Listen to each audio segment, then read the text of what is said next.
ফেরাউন হুকুম জারি করে দিল, মা শ্বেতার দুই হাতের মধ্যে পেরাক, মা শ্বেতার দুই পায়ের মধ্যে পর্যন্ত পেরাক, রক্ত ঝরতেছে মুসলমান, রক্তের কারণে গোটা জমিন রক্তাক্ত হয়ে গেছে। ফেরাউন বলতেছে মা শ্বেতারের সময় আছে, এখনো তুই ঈমান আর ইসলামটাকে ছেড়ে দে।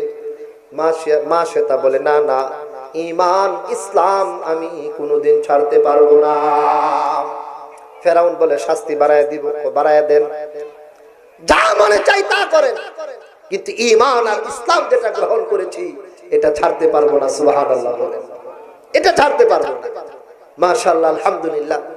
আমার আলোচনার মধ্য দিয়েই আজকের মাহফিলের যিনি প্রধান অতিথি, আমাদের সকলের অত্যন্ত সুপরিচিত মানুষ, কাছের মানুষ, ঐতিহ্যবাহী ব্যাপারী পরিবারের সুযোগ্য সন্তান, দীর্ঘদিন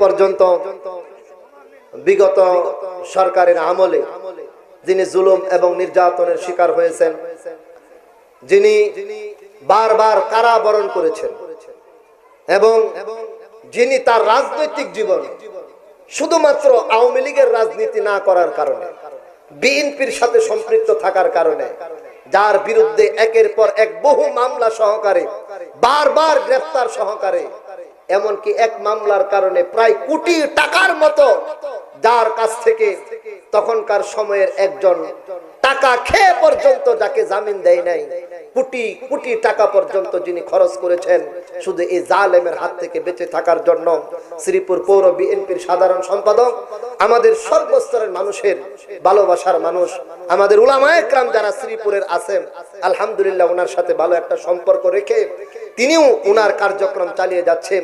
আমাদের সেই কাঙ্ক্ষিত মেহমান, আজকের মাহফিলের প্রধান অতিথি আলহাজ মোহাম্মদ বিল্লাল হোসেন ব্যাপারী সাহেব স্টেজে এসে উপস্থিত হয়েছেন।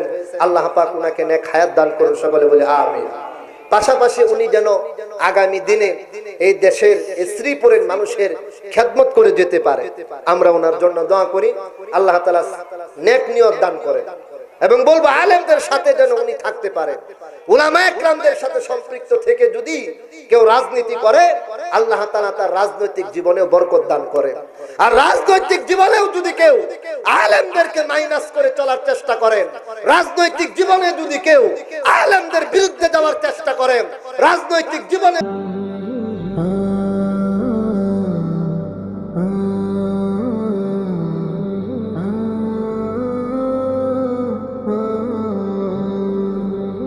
ফেরাউনের দরবারে একজন দাসী ছিল, একজন সেবিকা ছিল,